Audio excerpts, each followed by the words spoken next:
She was found lying face down on her bed. No signs of a break-in. No screams reported.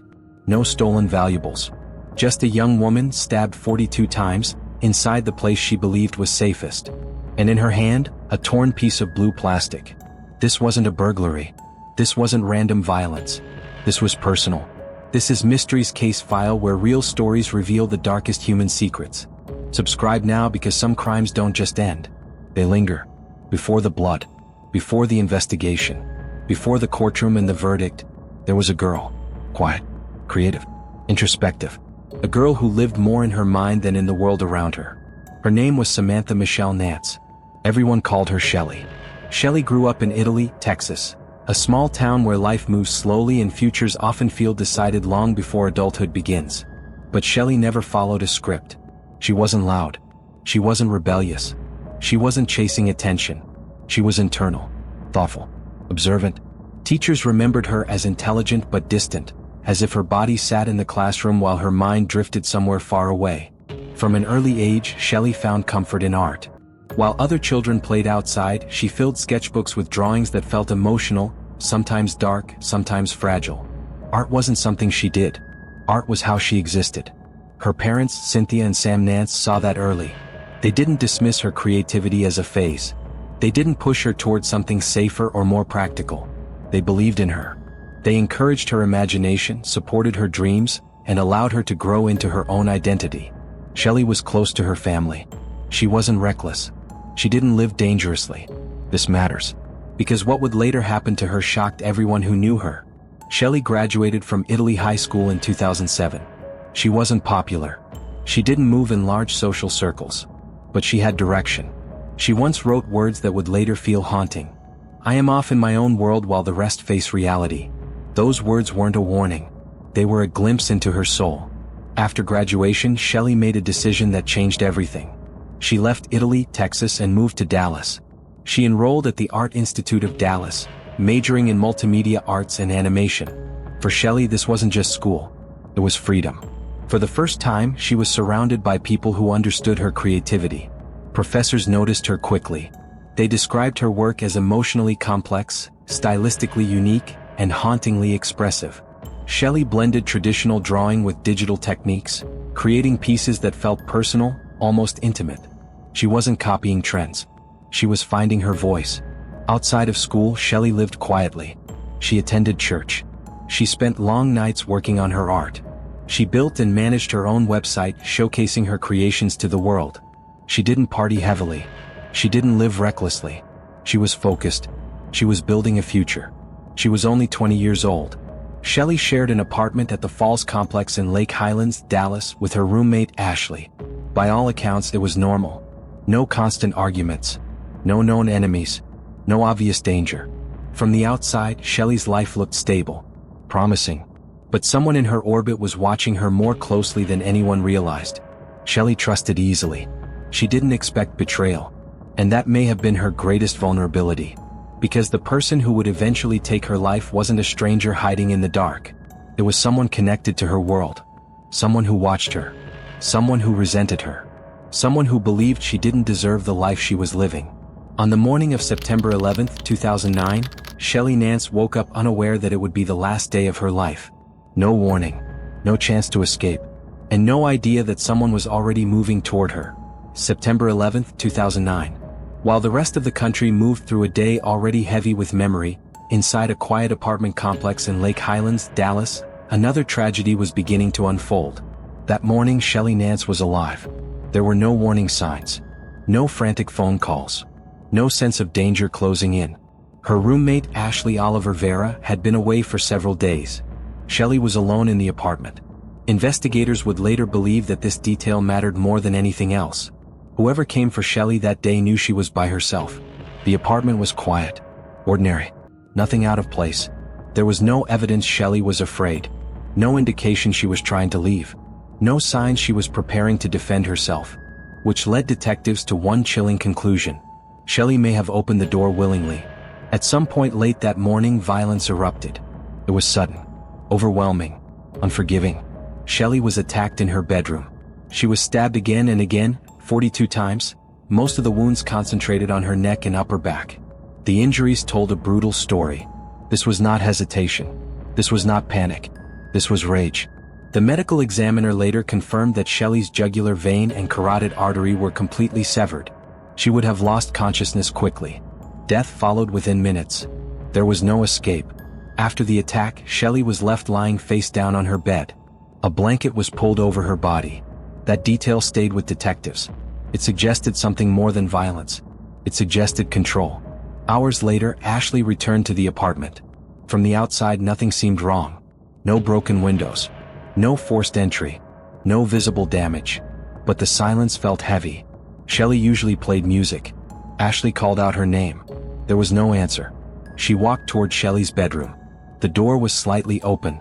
When she pushed it wider, the room came into view. Shelley was lying on the bed, face down, partially covered by a blanket.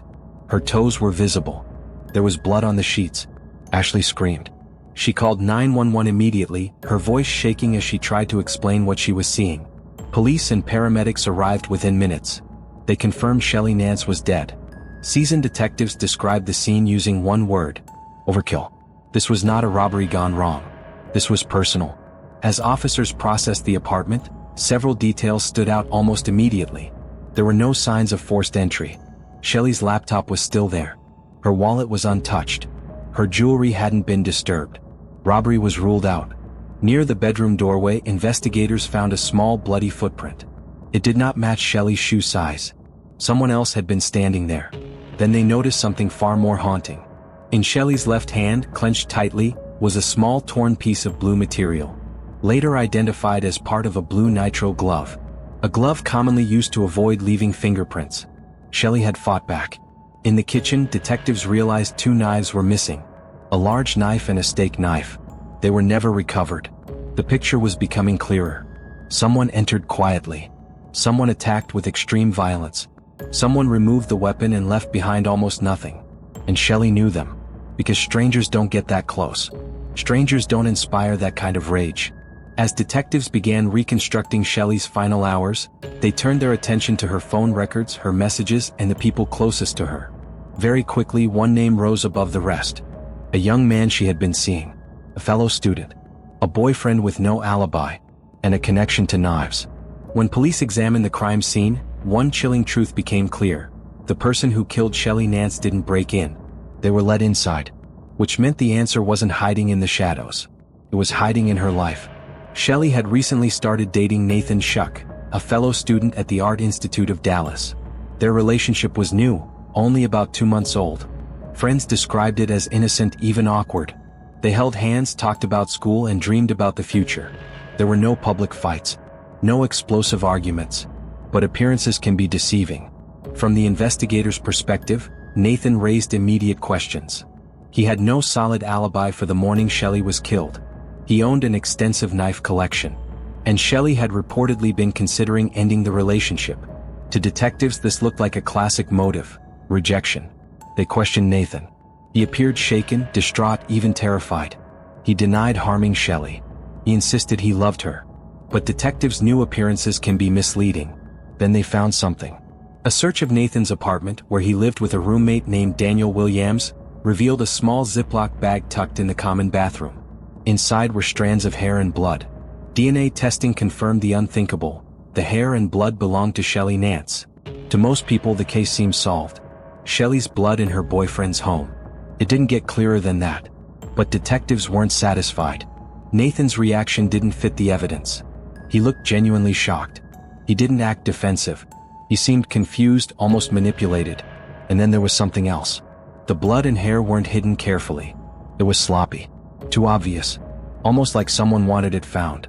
During questioning, detectives noticed Nathan rarely spoke without glancing at someone else. His roommate, Daniel Williams. Quiet. Older. Always watching. Daniel had a strange presence, a weight in the room that drew attention even when he said nothing. Friends recalled Daniel openly disliking Shelley. He complained that she distracted Nathan and ruined his grades. To Daniel, Shelley wasn't just a girlfriend. She was an obstacle. Around the time of the murder, Daniel had borrowed Ashley's car keys, which included access to Shelley's apartment. If he wanted a copy, he could have made one. Detectives began to reconsider everything. What if the evidence pointing to Nathan was planted? What if Shelley wasn't killed by her boyfriend, but by someone who wanted him all to themselves? Someone close enough to frame him. Someone obsessed. For weeks, Daniel Williams had existed on the edge of the investigation. Not a suspect. Not a target. Just present. But once detectives stopped seeing him as just a roommate and started seeing him as a rival, everything changed.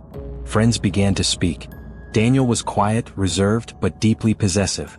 He wasn't just protective of Nathan. He was threatened by Shelley. He complained that she was distracting Nathan from school, that she was ruining his life, that she didn't deserve him.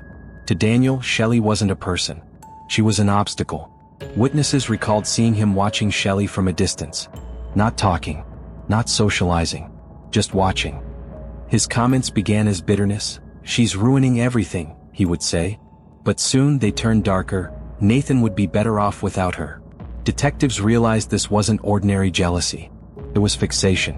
On the morning of September 11th, Daniel sent repeated text messages to Ashley, Shelley's roommate. "Are you home? At school? Where are you right now?" The messages weren't casual. They were checks. Then suddenly they stopped. From 10:37 a.m. to 12:03 p.m. A gap. A window. The estimated time Shelley was killed. Then came the footage that changed everything. Surveillance from a nearby Walmart showed Daniel that morning. Calm, focused, purposeful. He purchased blue nitrile gloves, cleaning supplies, soap, and hair dye. To an untrained eye, it might seem ordinary. But detectives saw preparation. The torn blue glove found in Shelley's hand matched the gloves he had purchased. They searched Daniel's belongings. He had tried to clean, tried to erase. But violence leaves traces. In Daniel's closet, they found a pair of sneakers with traces of Shelley's blood. There was no explanation. No denial that made sense. Then investigators discovered his journal. Page after page of obsessive thoughts and anger. One entry read, "Nathan would see the truth if she were gone." Another, "I know what I have to do now. He'll thank me one day." This wasn't impulsive. This was premeditated. When confronted, Daniel told police he had been robbed at knife point at the apartment complex on the day of the murder. Wallet and backpack taken, he said. But he never reported it. Not to police, not to anyone. Detectives believed the story was fabricated. A cover story in case someone had seen him at the complex. The pieces finally aligned. Daniel wasn't acting out of rage alone. He believed he was saving Nathan. Removing the distraction. Restoring order. Taking control. Detectives now had surveillance footage, physical evidence, a damning journal, and a suspicious timeline. The quiet roommate was no longer invisible. He was the prime suspect. On November 15, 2009, the police moved in. Daniel Williams was arrested and charged with first-degree murder.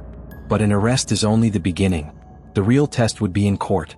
Daniel Williams was taken into custody on November 15, 2009. The quiet, reserved roommate, once overlooked, now stood at the center of a devastating murder investigation. He was charged with first-degree murder. But an arrest doesn't solve the story. The real battle would unfold in a courtroom. Prosecutors meticulously laid out their case. There was no confession, no eyewitness, no camera capturing the attack. What they had instead was a web of evidence, circumstantial but powerful. They focused on motive. Not money. Not robbery. Obsession. Daniel had believed Shelley Nance was standing in the way of his life, and his control over Nathan Shuck. Shelley wasn't just a girlfriend. She was a threat. In court, the prosecution presented the damning details. Surveillance footage of Daniel purchasing blue nitrile gloves. The fragment of a glove found clenched in Shelley's hand.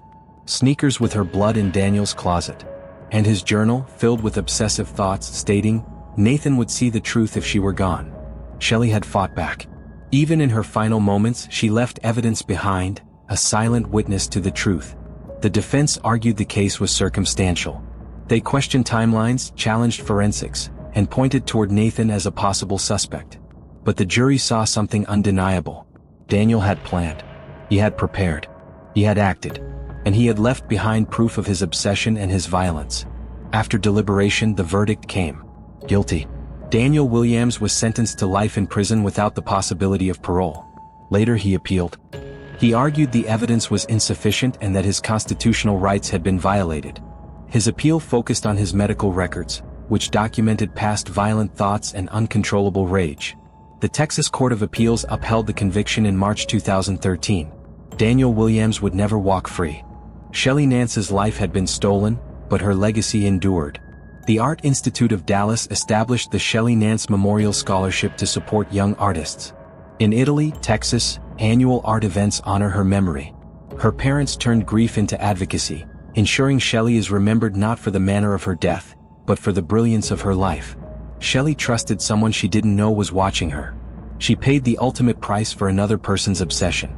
But she did not disappear silently. In her final moments, she fought back.